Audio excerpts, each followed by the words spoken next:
हरिओम सभी को। श्री परमात्मने नमः। श्री योग वशिष्ठ द्वितीय भाग है योग वशिष्ठ महारामायण का द्वितीय मुमुक्षु प्रकरण प्रारंभ। अब हम वैराग्य प्रकरण समाप्त हो गया है और अब हम मुमुक्षु प्रकरण पढ़ेंगे। वाल्मीकि जी बोले, हे साधो, ये वचन परमानंद रूप है और कल्याण के कर्ता है। इनमें सुनने की प्रीति तब उपजती है जब अनेक जन्म के बड़े पुण्य इकट्ठे होते हैं।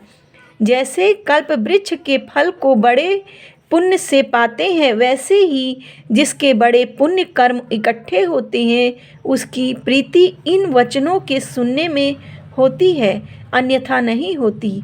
ये वचन परम बोध के कारण है। वैराग्य प्रकरण के 1500 श्लोक हैं। हे भरद्वाज, इस प्रकार जब नारद जी ने कहा तब विश्वामित्र बोले कि हे ज्ञानवानों में श्रेष्ठ राम जी, जितना कुछ जानने योग्य था सो तुमने जाना। इससे अब तुम्हें जानना और नहीं रहा, पर उसमें विश्राम पाने के लिए कुछ मार्जन करना है। जैसे अशुद्ध आदर्श की मलिनता दूर करने से मुख स्पष्ट भासता है, वैसे ही कुछ उपदेश की तुमको अपेक्षा है। हे राम जी, आप ही के सदृश भगवान व्यास जी के पुत्र सुखदेव जी हुए हैं। वो भी बड़े बुद्धिमान थे।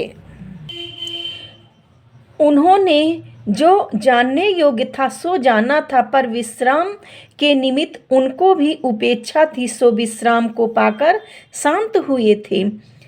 इतना सुन राम जी ने पूछा, हे भगवान, सुख जी कैसे बुद्धिमान और ज्ञानवान थे और कैसी विश्राम की अपेक्षा उनको थी, और फिर कैसे उन्होंने विश्राम पाया, सो कृपा करके कहो। विश्वामित्र जी बोले, हे राम जी, अंजन के पर्वत के समान और सूर्य के सदृश प्रकाशवान भगवान व्यास जी स्वर्ण के सिंहासन पर राजा दशरथ के यहाँ बैठे थे। उनके पुत्र सुख जी सब शास्त्रों के वेत्ता थे और सत्य को सत्य और असत्य को असत्य जानते थे। उन्होंने शांति और परमानंद रूप आत्मा में विश्राम न पाया। तब उनको विकल्प उठा कि जिसको मैंने जाना है सो ना होगा, क्योंकि मुझको आनंद नहीं भासता। यह संशय करके एक काल में व्यास जी, जो सुमेरु पर्वत की कंदरा में बैठे थे, तिनके निकट आकर कहने लगे, हे भगवान, यह संसार सब भ्रमात्मक कहाँ से हुआ, इसकी निवृत्ति कैसे होगी और आगे कभी इसकी निवृत्ति हुई है सो कहो। हे राम जी, जब इस प्रकार सुख जी ने कहा तब विद्युद्वैत शिरोमणि वेद व्यास जी ने तत्काल उपदेश किया। सुख जी ने कहा, हे भगवान, जो तुम कहते हो वो तो मैं आगे से ही जानता हूँ, इससे मुझको शांति नहीं होती। हे राम जी, तब सर्वज्ञ वेद व्यास जी विचार करने लगे कि इसको मेरे वचन से शांति प्राप्त ना होगी, क्योंकि पिता पुत्र का संबंध है। ऐसा विचार करके व्यास जी कहने लगे, हे पुत्र, मैं सर्व तत्वज्ञ नहीं, तुम राजा जनक के निकट जाओ। वे सर्व तत्वज्ञ और शांतात्मा हैं, उनसे तुम्हारा मोह निवृत्त होगा। तब सुखदेव जी वहाँ से चलकर मिथिला नगरी में आए और राजा जनक के द्वार पर स्थित हुए। द्वारपाल ने जाकर जनक जी से कहा कि व्यास जी के पुत्र सुख जी खड़े हैं। राजा ने जाना कि इनको जिज्ञासा है, इसलिए कहा कि खड़े रहने दो। इसी प्रकार फिर द्वारपाल ने जा कहा और 7 दिन उन्हें खड़े ही बीत गए। तब राजा ने फिर पूछा कि सुख जी खड़े हैं कि चले गए। द्वारपाल ने कहा, खड़े हैं। राजा ने कहा, आगे ले आओ। तब वे उनको आगे ले आए। उस दरवाजे पर भी वे 7 दिन खड़े रहे। फिर राजा ने पूछा कि सुख जी हैं? द्वारपाल ने कहा कि हाँ, खड़े हैं। राजा ने कहा कि अंतःपुर में ले आओ और नाना प्रकार के भोग भुगताओ। तब वे उन्हें अंतःपुर ले गए। वहाँ स्त्रियों के पास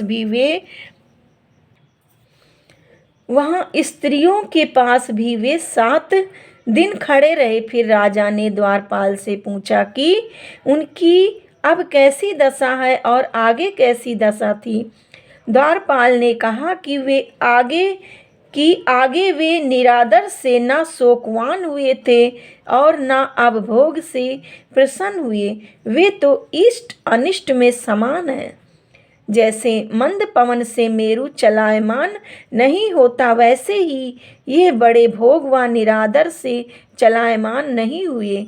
जैसे पपीहे को मेघ के जल बिना नदी और ताल आदि के जल की इच्छा नहीं होती, वैसे ही उनको भी किसी पदार्थ की इच्छा नहीं है। तब राजा ने कहा, उन्हें यहाँ ले आओ। जब सुख जी आए तब राजा जनक ने उठ के खड़े प्रणाम किया। फिर जब दोनों बैठ गए तब राजा ने कहा कि हे मुनीश्वर, तुम किस निमित्त आए हो? तुमको क्या वांछा है, सो कहो, उसकी प्राप्ति मैं कर दूं। श्री सुक जी बोले, हे गुरु, ये संसार का आडंबर कैसे उत्पन्न हुआ और कैसे शांत होगा, सो तुम कहो। इतना कह विश्वामित्र जी बोले, हे राम जी, जब इस प्रकार सुखदेव जी ने कहा तब जनक ने यथाशास्त्र उपदेश जो कुछ व्यास ने किया था सोई कहा। यह सुन सुक जी ने कहा कि भगवान, जो कुछ तुम कहते हो सोई मेरे पिता भी कहते थे, सोई शास्त्र भी कहता है, और विचार से मैं भी ऐसा ही जानता हूँ कि यह संसार अपने चित्त से उत्पन्न होता है और चित्त के निर्वेद होने से भ्रम की निवृत्ति होती है,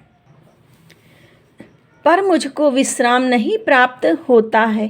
जनक जी बोले, हे मुनीश्वर, जो कुछ मैंने कहा और जो तुम जानते हो, इससे पृथक उपाय न जानना और न कहना ही है। यह संसार चित्त के संवेदन से हुआ है। जब चित्त फुरने से रहित होता है तब भ्रम निर्वित हो जाता है।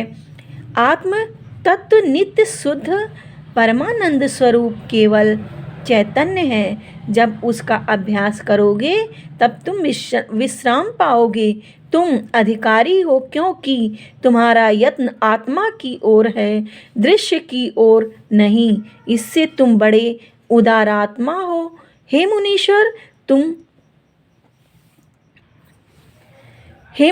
तुम मुझको व्यास जी से अधिक जान मेरे पास आए हो, पर तुम मुझसे भी अधिक हो, क्योंकि हमारी चेष्टा तो बाहर से दृष्टि आती है और तुम्हारी चेष्टा बाहर से कुछ भी नहीं, पर भीतर से हमारी भी इच्छा नहीं।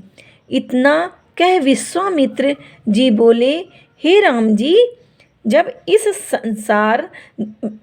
इस प्रकार राजा जनक ने कहा तब सुक जी ने निसंग निष्प्रयत्न और निर्भय होकर सुमेरु पर्वत की कंदरा में जाए 10 सहस्त्र वर्ष तक निर्विकल्प समाधि की। जैसे तेल बिना दीपक निर्वाण हो जाता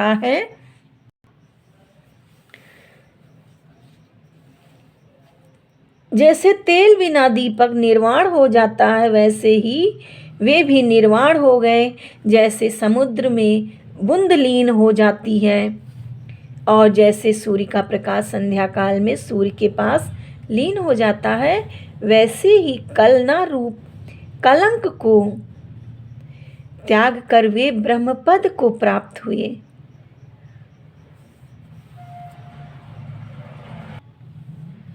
हरिओम। अब मुमुक्षु प्रकरण का सर्ग प्रथम अगले वीडियो में। तब तक के लिए हरिओम सभी को, हरिओम।